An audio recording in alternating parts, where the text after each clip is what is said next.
जय गुरुदेव। दूरदर्शी आवाज मासिक पत्रिका 1 जुलाई 2021 पृष्ठ नंबर 22। कर्म बड़ा बलवान है। ये जीवात्मा 4 शरीरों में बंद है। स्थूल लिंग, सूक्ष्म और कारण शरीर। स्थूल कपड़ा ये मनुष्य शरीर है। स्वर्ग वैकुंठ में जीवात्मा लिंग शरीर धारण करती है। उसके ऊपर में सूक्ष्म, फिर और ऊपर ब्रह्म पद में कारण शरीर है। इन चारों शरीरों में अलग अलग होने पर जीवात्मा अपने वास्तविक प्रकाश के रूप में आ जाती है। जीवात्मा जिसे सूरत भी कहा जाता है, इस मनुष्य शरीर में दोनों आँखों के पीछे बैठी है। ये सृष्टि काल भगवान की है। उन्होंने कर्मों का विधान बनाकर जीवात्माओं को फंसा लिया है। कर्म बड़ा बलवान है और कर्म के वश में सारा जगत है। कर्मों को धोने का महापुरुषों का घाट अलग है। बगैर उस घाट पर गए कर्म धुलेंगे नहीं। काया के बिना कर्म अच्छा बुरा नहीं हो सकता और कर्म के बिना काया नहीं मिल सकती। जब तुम कर्मों में बंधे रहोगे, आना जाना होता रहेगा। जन्मों मरो ये कर्म बराबर चलता रहेगा। जब तक महात्मा नहीं मिलेंगे, कर्मों के बोझ को कोई उतार नहीं सकता। इसलिए अपनी बुराइयों को छोड़ो और शाकाहारी बनो। गुरु बनना सबसे खराब काम है। गुरु महाराज अपने दादा गुरु जी ने जाते वक्त कहा था कि मेरा माल है, इसे छिपाकर मत रखना, सबको बांट देना। अगर उनका आदेश न होता, मैं इसमें पड़ता ही नहीं। कहीं जंगल में चुपचाप भजन करता। नाम दान देना कोई आसान काम नहीं है। इसमें बड़ी तकलीफ होती है। वो जो देता है उसे ही मालूम होता है। मैं तो लिखकर जाऊंगा कि दुनिया में सबसे खराब काम गुरु बनने का है। चिथड़े उड़ जाएंगे। मैं बराबर कह रहा हूँ कि इस समय पर हिंसा बहुत हो रही है। सुअर को दौड़ाकर पकड़ते हैं और उसे उल्टा टांग कर नीचे से आग जला देते हैं।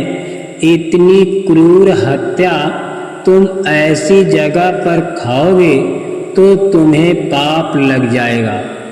नहीं मानोगे तो ऐसा समय आ रहा है कि तुम्हारे चिथड़े उड़ जाएंगे। इसलिए कहता हूँ कि शाकाहारी हो जाओ। भारत की खुशहाली का राज। सब लोग सावधानी से रहें। समय नाजुक मोड़ पर है और बड़ी होशियारी से खराब समय को पार करना है। सब लोग मेहनत, ईमानदारी से अपना अपना काम करें। उसके बाद भजन करो। समय खराब मत करो। समय के अनुकूल चलोगी तो ठीक रहेगा। युग परिवर्तन होने जा रहा है। इसी कलयुग में कुछ समय के लिए सतयुग आ रहा है। युग का परिवर्तन होगा। महान शक्तियों का प्रादुर्भाव होगा। ईश्वरीय शक्तियों का सारी मानव जात पर असर होगा। सबके हृदय में नई लहर का जागरण होगा और ये लहर भारत से उठती हुई पूरे विश्व को प्रभावित करेगी। मैंने पहले भी कहा था कि दिल्ली की भूमि पर बैठकर कोई भी शासक जनता को खुशहाल नहीं बना सकता। दिल्ली से दूर एक झोपड़ी बनाकर जनता के हित की बातें करें तो आपके दिमाग में इतना बड़ा विज्ञान खुल जाएगा जिससे भारत खुशहाल हो जाएगा। संयमित जीवन से भजन बनता है। जीवन संयमित होगा तभी तुम्हारा स्वास्थ्य ठीक रहेगा और आध्यात्मिक उन्नति होगी। शक्ति यानी पानी की तरह बर्बाद होगी तो तुम भजन में तरक्की नहीं कर सकोगे। दफ्तर का काम मेहनत और ईमानदारी के साथ करो। जो पैसा मेहनत और ईमानदारी का नहीं उसे परिवार पर खर्च न करो।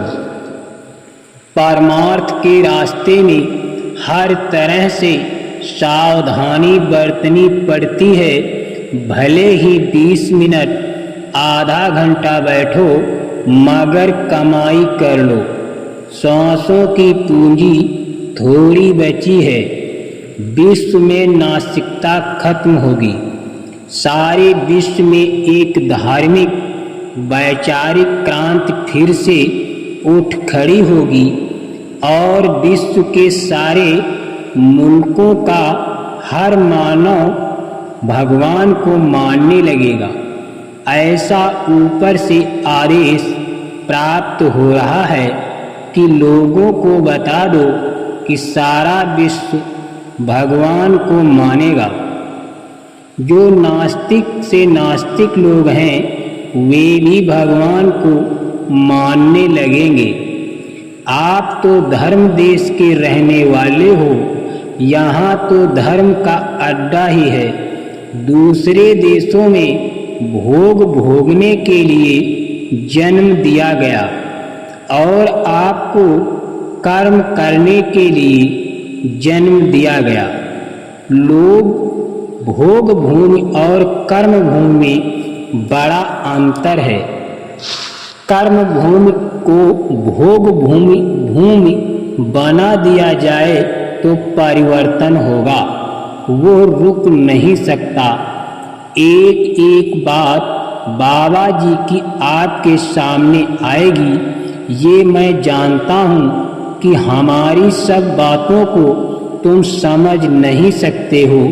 ये वो तो अलग बात है, लेकिन बात जो है वो सही है अपनी जगह पर।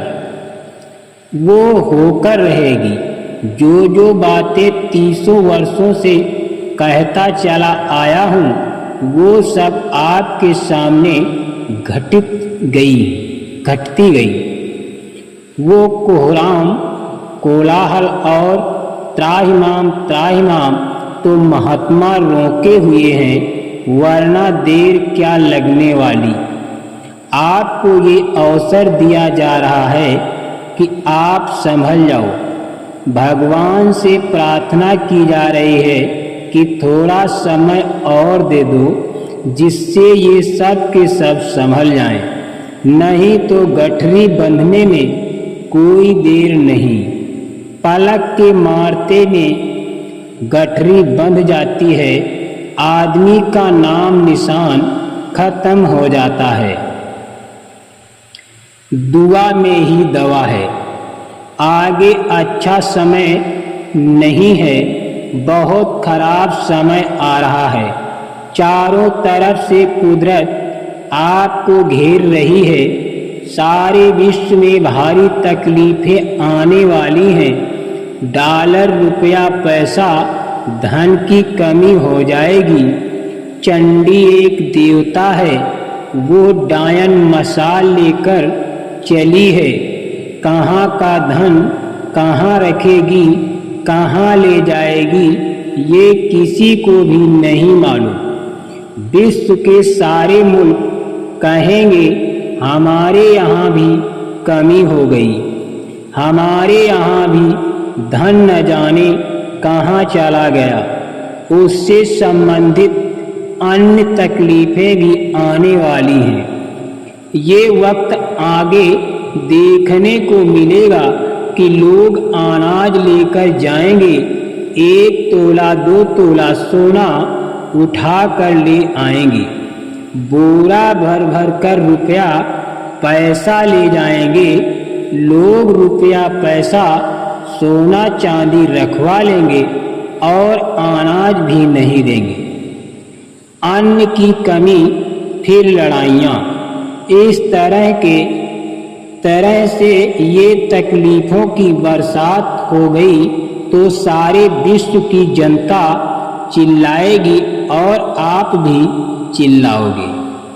मैं तो धीरे धीरे ये बताता जा रहा हूँ और आगाह करता जा रहा हूँ, होता भी वही है जो कहा जा रहा है। तुम ये नहीं सोचते कि मैं लोगों के लिए कहता हूँ, मैं आपको शराब थोड़े ही दे रहा हूँ। यहाँ तो दुआ दी जाती है। जब सिर पर हाथ रख दिया जाता है तो उसमें बहुत कुछ है। दुआ में ही दवा है जो संभल कर रखनी चाहिए। इसलिए महापुरुषों की हर बात ध्यान देकर मानना चाहिए। काल डरता है तो केवल सतगुरु दयाल से और किसी से नहीं डरता। दया पाने से ज़्यादा जरूरी है उसको संभालना। जय गुरुदेव।